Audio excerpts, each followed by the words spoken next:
Hoy tenemos el privilegio de poder recibir en este espacio a una de las voces más valientes, más contundentes del periodismo mexicano. Un hombre que no solo ha narrado el horror de las entrañas del poder y el crimen organizado, sino que lo ha vivido en carne propia. Jesús Lemos es el testimonio desde el cautiverio forzado. Desnudó la putrefacción de nuestro sistema. Tiene obras excelsas como Los Malditos, como El Cártel Judicial, El Fiscal Imperial, Tierra sin Dios. Son crónicas indispensables para entender este México que nos asfixia, y su lucha por la libertad de expresión, reconocida internacionalmente, lo convierte en el interlocutor idóneo para abordar esta delicada encrucijada de nuestra justicia y la infiltración del crimen en las estructuras del Estado. Y con ese gusto y ese respeto recibo en este espacio a mi queridísimo Jesús Lemos, que ya está aquí con nosotros el día de hoy. Mi querido Jesús, te abrazo tan así apretado y cercano. ¿Cómo estás, querida hermano? Dore, siempre un gusto poder saludarte y poder estar contigo en este espacio. Créeme que a mí me hace muy feliz estar contigo en esta mañana, Dore, para platicar. Pues esto que ya, pues yo qué puedo decir si ya todo lo dijiste, mi querida Dore, hiciste una gran exposición de lo que es la problemática esta del Poder Judicial, y pues yo muy contento y también te abrazo a la distancia, Dore, con muchísimo gusto, sabes que te quiero mucho. Ay, somos hermanos, Jesús. Claro. ¿Qué te digo? Tú y yo somos hermanos, pero claro. Fíjate, Jesús, hay muchas cosas que tenemos que platicar. A ti te tocó vivir en carne propia esta arbitrariedad, ¿no?, del sistema judicial. Debes de tener una observación muy puntual sobre esta elección de voto popular de jueces, ministros y magistrados, porque tú lo viviste en carne. ¿Hubo justicia? ¿Tú crees que vaya a haber más justicia? Mira, en mi caso, Dore, y eso fue lo que me hizo escribir luego el libro El Cártel Judicial, porque cuando a mí en mala suerte fui llevado a prisión en el gobierno de Felipe Calderón por Genaro García Luna, porque denuncié las relaciones del poder con el narcotráfico, pues lo primero que me encuentro es justamente con esa indolencia de los jueces que ni siquiera te dan la posibilidad de la defensa. Ahí comencé yo a pensar en la necesidad de hurgar a fondo en el Poder Judicial, y es lo que luego haría que escribiera el libro El Cártel Judicial, exponiendo toda la corrupción, la putrefacción que hay dentro del Poder Judicial, que además, déjame decirte, Dore, era rescatable el Poder Judicial. Claro, pero así no. Era rescatable, por supuesto. O sea, cuando tienes, por ejemplo, un Poder Judicial que muchos de los jueces son de consigna, están al servicio del narcotráfico o de los poderes fácticos, y que yo lo expongo y que son gente que se cuidan entre ellos, opaca, que no pisan el suelo, que no dan rendición de cuentas, pues había que recomponer el Poder Judicial. Y yo ahí planteo la necesidad de una urgente reforma al Poder Judicial, pero no esta reforma de mentiritas y de tómbolas, mi querida Dore, donde... No, porque, o sea, lo que vimos, no, lo que vimos fue una inclinación, fue literalmente, no hubo, el Poder Judicial en nuestro país y en todos los países democráticos debe tener una imparcialidad, cosa que desde el minuto uno nos arrebataron, ¿no? Exactamente. ¿Cuál fue la causa principal que dio origen a esta necesidad de una reforma al Poder Judicial, independientemente de lo que hayamos escrito o lo que hayamos dicho tú y yo y otros periodistas desde el plano informativo? Claro. Lo que se dijo, lo que se estableció en un principio fue que se requería una reforma al Poder Judicial porque era parcial el Poder Judicial, porque el Poder Judicial estaba recibiendo instrucciones del Ejecutivo. Se dijo en su momento, se expuso a Saldívar, bueno, antes que Saldívar, se expuso a otros, y está bien, era urgente una reforma al Poder Judicial para tener un Poder Judicial imparcial. ¿Y hoy qué tenemos? A un candidato, a un virtual presidente de la Suprema Corte de Justicia de la Nación, que está troquelado en la mente con las ideas de la Cuarta Transformación. Es un fiel servidor, es un perro de la Cuarta Transformación, que llega a la Suprema Corte de Justicia de la Nación, Hugo Aguilar Ortiz. Por supuesto que entonces volvemos a lo mismo, mi criadore. Entonces, estábamos en un Poder Judicial inclinado, ahora tenemos un Poder Judicial totalmente volcado y al servicio del presidente, en este caso de la presidenta, o como tenemos dos presidentes, una presidenta y otro que está ya de facto en en Palenque, pues ya no sabemos a quién le va a atender este presidente de la Suprema Corte de Justicia de la Nación. Y nos han querido vender la idea de que, uff, es lo máximo, el segundo Benito El Juárez. neo Benito Juárez, ¿no? O sea, Es el segundo Benito Juárez que llega, el indígena.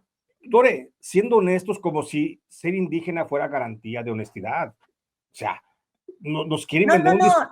no No, lo es. no No es es. garantía. Estamos No, cayendo en el tokenismo en ese es sentido. exactamente. Y se están romantizando, ay, los pueblos indígenas con sus usos y costumbres, cuando en realidad sabemos la perversidad de muchas de esas usos y costumbres. Pero no vamos a tocar el tema del indigenismo. Nada más quiero comentar que quieren plantar la idea de que México ganó con un segundo Benito Juárez que llega al cargo, que ni al caso, por supuesto, porque si hablamos de Benito Juárez también le encontramos muchas tropelías al bandido de Benito Juárez, pero no vamos a... Muchas, Jesús, porque la historia luego nos la cuentan como no debe ser, pero Exacto, Juárez, yo lo digo, era un enano histérico, estaba claro, loco, loco. se parece mucho al de Macuspana, totalmente enfermo, pero bueno, ¿Sí? se parecía mucho al de Macuspana. Entonces, en este caso, nos quieren vender la idea de un Benito Juárez, alguien que llega con la propuesta de justicia para los más necesitados, dicen para los indígenas, pero bueno, ahorita toco el tema. El caso es que quieren, y ahora se agarra la presidenta Claudia Sheinbaum del discurso apoteótico, hablando de que, lo nunca visto, ¿no? Fuimos ejemplo mundial, ¿no? De la elección para diputados, cuando evidentemente cualquiera que tenga dos dedos de frente va a entender que si en un examen de 100 preguntas respondes 13, pues no fue un éxito. Repruebas. ¿No? A partir de ahí comenzamos, ¿no? Oye, y de las 13 dejaste 8 en Y blanco. todavía dejas 8 en blanco. Hay que ver todavía cuántos votos se van a anular, cuántas boletas no sirvieron, mucha gente fue en forma de protesta a decirle, a mentarle la madre a Noroña en la boleta, ¿no? A la presidenta López, etcétera, ¿sí? Sí. Hay que ver todavía todo eso. Pero partamos del principio. Tú, no sé, alguien te llega con el examen de admisión de la escuela y te dicen, oye, de 100 pasé, respondí 13 preguntas, híjole, pues no es ningún logro. No Mira, aceptado. No lo que yo, aceptado. exactamente, no he aceptado. Ellos quieren consolidar este triunfo y hacerle creer a las mentes débiles del país de que fue un logro los 13 millones de votos. Y lo comparan, estúpidamente lo comparan con que ganó más que tal partido. Eso no es, o sea, en este momento de democracia en el país, donde supuestamente debe prevalecer la democracia, pues no es válido ese tipo de argumentos.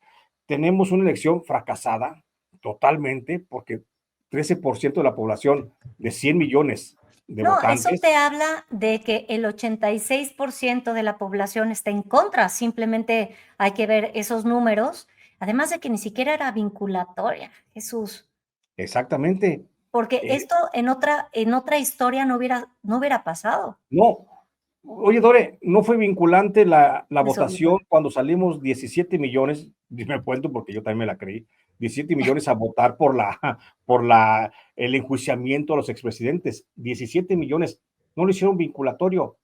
13 millones si lo hacemos vinculatorio. Entonces, Exacto. de entrada está mal. Mira, como les fracasó el discurso, como está a punto de caerse el discurso de la elección masiva de los 13 millones de votos, por eso se han agarrado del discurso del Benito Juárez 2.0. Por eso se han agarrado del discurso de que llega un mixteco y que llega con la Sí. idea para romantizar la idea de que el pueblo bueno y sabio puso a uno de sus iguales en el cargo. Se va a caer, se va a caer porque puede ser mixteco, puede venir de Oaxaca, puede ser marciano si tú quieres, pero si no tiene la capacidad para dirigir la Suprema Corte de Justicia de la Nación, vamos a estar en un grave problema. Sí, Y por supuesto. sí, y sobre todo porque, Dore, caemos al principio de lo que te decía. Se inició con el proceso de reforma al Poder Judicial porque el Poder Judicial no era independiente, porque atendía a instrucciones del presidente de la República. Este señor, pues por supuesto que va a venir a ser el interlocutor de la presidenta para que se resuelva todo desde el Poder Judicial con su venia. Claro. Ahora, nos lo han vendido al señor Hugo Aguilar Ortiz, Aguilar Ortiz, sí. sí, nos lo han vendido como un genio del derecho. como un defensor de los derechos indígenas. Y vamos Pero argumentando. es que solo eso, es un defensor de los derechos indígenas. Dore, ni siquiera es defensor de los derechos indígenas. Es un burócrata que trabajó en el Instituto Nacional de los Pueblos Indígenas atendiendo los derechos de los indígenas. No hay un registro en la Comisión Nacional de los Derechos Humanos, no hay un registro en la Comisión de Derechos Humanos de Oaxaca donde diga que él se apersonó como defensor de un grupo de indígenas para defender los derechos indígenas. No hay un solo caso que lo haya defendido, Dore. Él ¿No? defendió los derechos humanos de los indígenas desde su escritorio de burócrata, nada más. No hay una, Sí, no no se hay una ensució los posición. zapatos, pues. Sí, no se ensució los zapatos y no nada más eso, Dore. Él utilizó a los pueblos indígenas porque acuérdate que a él le encargaron las consultas para las obras del Tren Maya, las obras del aeropuerto Felipe Ángeles y la obra del corredor transísmico para convencer a los indígenas de que iban a hacer esas obras y los utilizó a los indígenas, les mintió, los La engañó, Malinche, no, vamos eh, a ponerlo, o sea, exactamente, tergiversó la realidad de que los pueblos indígenas no querían Tren Maya, los pueblos indígenas no querían el corredor transísmico, siempre habían defendido su territorio porque sabían que al llegar estas obras llegaba el extractivismo, la minería, el fracking. Entonces, los indígenas se mantuvieron alejados de eso y Hugo Aguilar fue un instrumento de Andrés Manuel para tergiversar la verdad de los pueblos indígenas y utilizarlos. Y diciéndose defensor de ellos, habló por ellos y dijo, estamos completamente de acuerdo en las obras. O sea, exacto. no es la figura que nos están vendiendo y que viene desde el discurso público, desde la presidencia de la República, para nada. Aparte, nosotros sabemos que todo está cargado de falsedades, que todo está cargado de mentiras. Y en caso de que hubiera quedado también la línea BA 3, otra, pues, ¿qué te digo? O sea, ¿qué te digo, Jesús? O sea, realmente Es no que, hay lugar mira, en donde se pueda parchar la sabes, información. sabes, sabes, yo de lo personal digo, si hubiera llegado Lenia Batres, por lo menos es más está más descarada de que va a servir a la cuarta transformación, Sí, por lo menos. Y ahí no tienes ningún aspecto, ningún punto de que digas, híjole, va a haber una traición. Pero llega este señor con la falsa eh, eh, postura de defender a los pueblos indígenas, de una justicia cercana al pueblo, y en realidad es un servidor, es un fiel servidor de la cuarta transformación. y un personaje que no habíamos escuchado, Jesús, ¿no? O sea, Sí, se hablaba de otros nombres. Este salió exactamente. así como en el acordeón. Es que fue de último momento, Dore, cuando sale el acordeón, cuando López Obrador se reúne con Claudia Sheinbaum en los sótanos de la Secretaría de Gobernación, ahí fue donde se estableció lo de las acordeones, los acordeones, y ahí es donde se establece el nombre de él. Ahí se eligió realmente a Hugo Aguilar de los sótanos de la Secretaría de Gobernación, porque ahí se definió cómo iba a ser la estrategia para informarle a toda la gente. Ahora, si me permites, te digo, ¿por qué Mira, sacan 13 millones de votos? Bien fácil, la cuenta está bien fácil, las matemáticas no mienten, Dore. te escuchamos, te Todo se escuchamos. movilizó a partir de esa reunión, Claudia Sheinbaum, López Obrador en los sótanos, decidiendo justamente la quiniela, cuál iba a ser el primero, el segundo, el tercer lugar, para mandárselo a la gente a través de los siervos de la nación. Se ordenó que se movieran todos los siervos de la nación para que llevaran, la meta fue 200 votos por cada sección electoral. Tenemos en México un total de 70,753 secciones electorales. Si esas 70,000 las multiplicas por 200 Por votos que iban a los movilizar los siervos de la 140 votos, ¿dijiste 140? no, 200 votos por cada sección electoral. Okey, Si eso lo multiplicas por las 70,753 secciones electorales, ahí te va están a los dar algo votos. así como 14 millones, te da con 14 millones 160,000, algo así, Sí, sí, porque sí, sí, sí, más o menos. arriba de 14 millones. Esa era la meta para la elección electoral. Sabían que la gente no iba a votar, que los ciudadanos les iban a dar la espalda a la cuarta transformación y a esta farsa. Por eso movilizaron 200 votos por cada sección electoral y les da los 14 millones y cachito. Ujú. Con eso se conformaba y ese era el piso base de la cuarta transformación para que de ahí para adelante lo que fuera ya era ganancia. Por eso no alcanzaron a movilizar a todos y se quedan en 13 millones. Esa es la realidad, ese es el verdadero voto duro del gobierno de la Cuarta Transformación. Aquí viene una reflexión, Dore. Sí. Si tenemos una presidenta que presume cada vez que paga las primeras planas de los periódicos nacionales un 73% de popularidad, es decir, que Sí, sí, sí. de cada 100 mexicanos, 73 están a favor de ella, por lo menos había en las urnas 73 millones de votos. Por Sí, lo cosa menos, que no. cosa que no. Vámonos más abajo. Si la presidenta ganó, que no ganó, con 36 millones de votos, hubieran sido 36 millones de votos en esta elección. Pero Tan sencillo como eso. sí, exacto, pero es que no, los números no dan porque No dan. nuevamente la elección No. del 2 de junio fue arrebatada. Exactamente, hubo fraude exactamente en la elección del 2 de julio y esto lo demuestra. Esta elección fue la más clara evidencia de que Claudia llegó a través de un fraude, porque si no hubiera salió a votar la gente que sale a votar por ella, 12 millones. Claro, 12 millones de votantes es lo que trae Claudia Sheinbaum. Su popularidad anda justamente en el 12%. claro. Es que así, es que es aritmética. No hay que ni siquiera pasarlo por el rasero de la lógica, es matemáticas. Y ahí está demostrado, y qué bueno que lo subrayas y lo mencionas, Jesús, porque, claro, nos quieren vender un discurso, siempre, ¿no? Desde Palacio Nacional en estas mañaneras del pueblo. La realidad que está viviendo México es otra. El día que nos unamos va a ser una locura, Jesús, porque hay quienes me preguntan por aquí en el chat, ¿qué sigue para México? ¿Tú cómo te imaginas cuáles serán los siguientes pasos que tendremos que dar los mexicanos para acabar con esta toma de los poderes para llevar a México al autoritarismo? Porque Mira, está el narco involucrado, Jesús. A ver, es totalmente. que sí, a ver. Ese es otro gran tema. Ese es Sí, otro sí, gran sí. tema, mi querida Dore. Mira, una cosa es cierta, comenzamos a despertar a la cruda realidad de Morena. Morena está entendiendo que no puede sostener al país con base en mentiras. Y puede ser mentira tras mentira lo que diga la presidenta, pero la realidad, la lectura que vemos tú, yo y millones de mexicanos en la calle es muy distinta a la que se ve desde Palacio Nacional.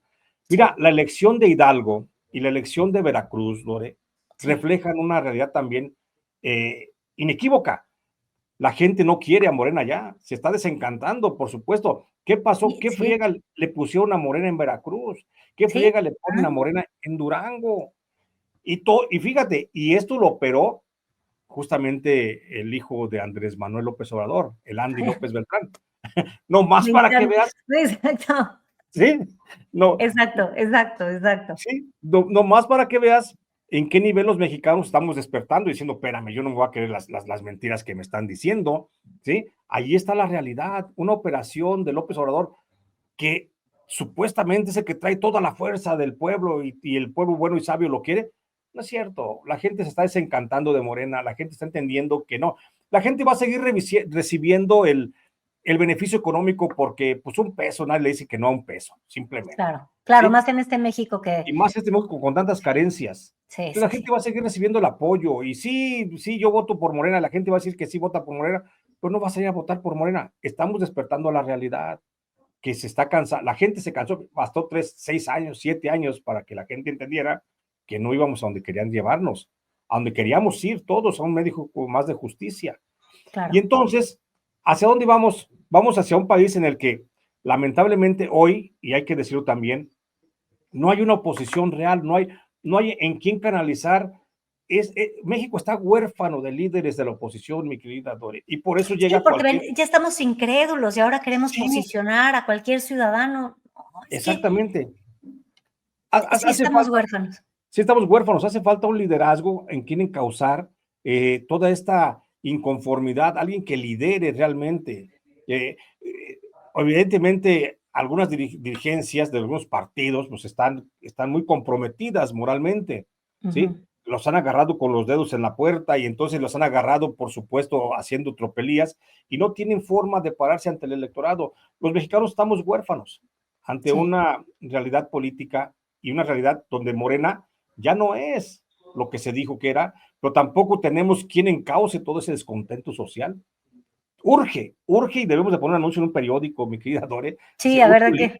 un líder para México, por ejemplo, para la oposición, Sí, alguien porque que, lo único que tenemos, Jesús, son 1 millón de partidos nuevos. Esos. Y que diluyen. Nuevamente, en lugar de concentrar la oposición en un solo lugar, que es lo que necesitamos, diluyen los votos, diluyen las opiniones y lo que necesitamos es una sola persona que encauce el verdadero movimiento del país, que ya no se llama izquierda, que ya no se llama derecha, que hoy se llama oposición. Punto final, ¿no?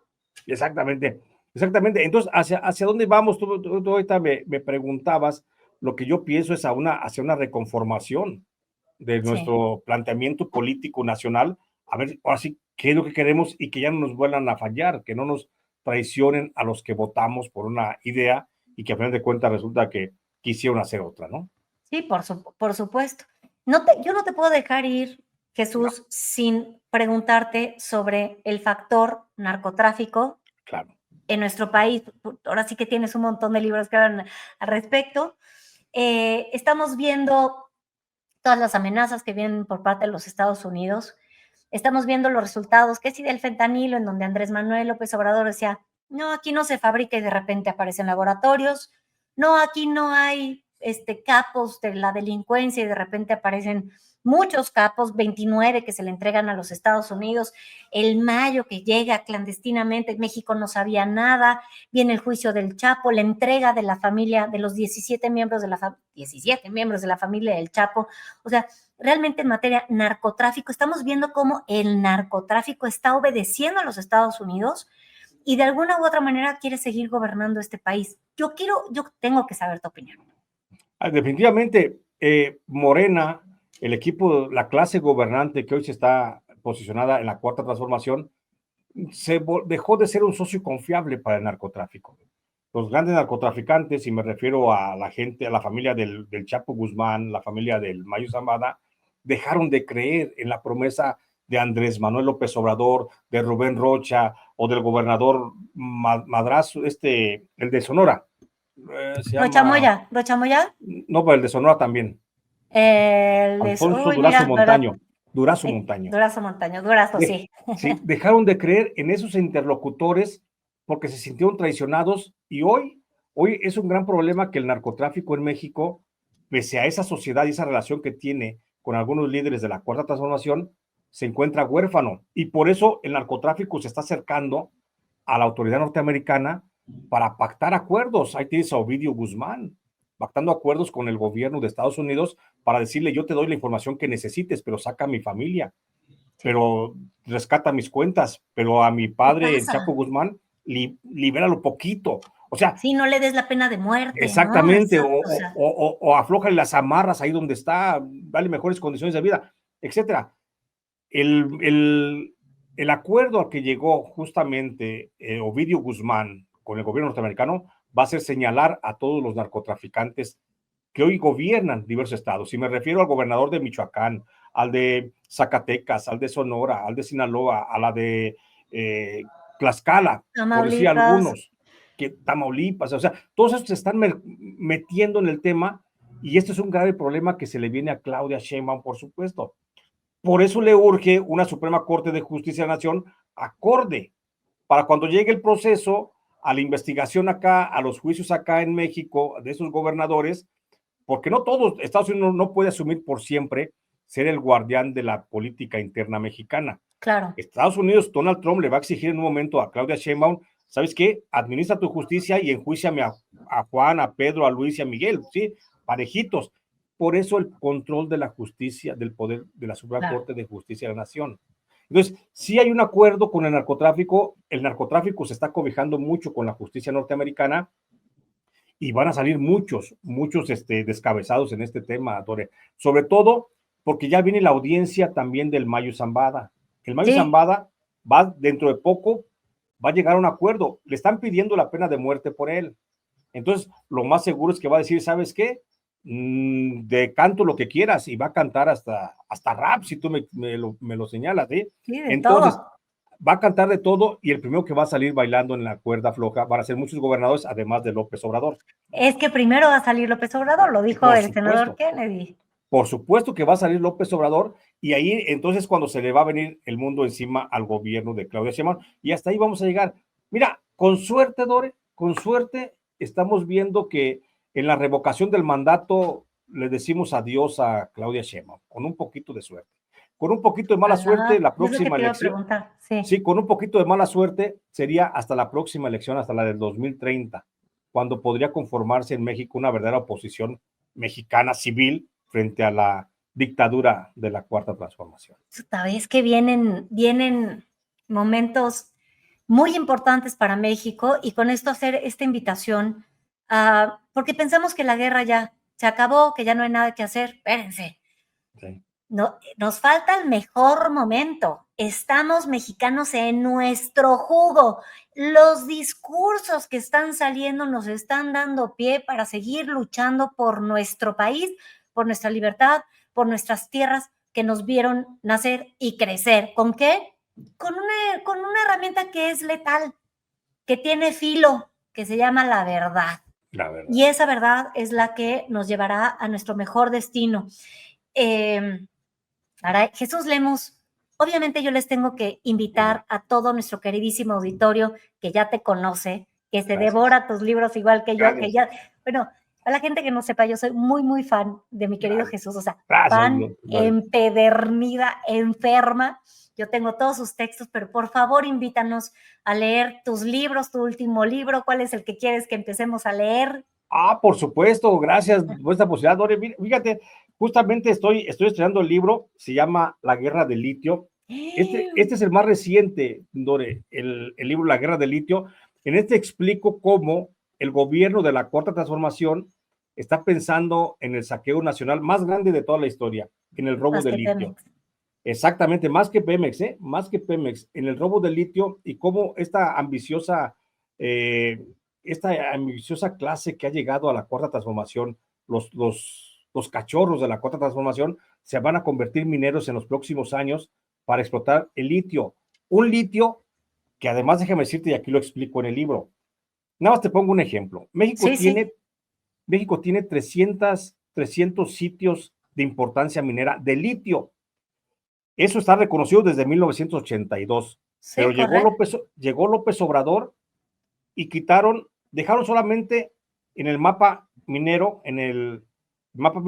solamente 82 sitios. Los otros los borraron, los escondieron para que la gente, sus amigos, sus socios, puedan comprar esas tierras ricas en litio y explotarla a todo lo que da. En este libro, en La Guerra del Litio, hablo de cómo, porque tomo el caso de la familia Levarón, el asesinato de los Levarón. Sí, sí. Tú lo recuerdas Adrián Levarón, aparte de esa, gran cercano, amigo mío, sí, ¿sí? sí, sí, gran persona. Además, investigo el caso de los Levarón y encuentro que fue un asesinato de Estado para generar miedo, para desplazarlos de una región rica en litio que la están ambicionando empresarios, mineros, políticos y grupos del narcotráfico. Entonces, aquí explico cómo a nivel nacional es una constante las regiones mineras con asesinatos como el de los Levarón.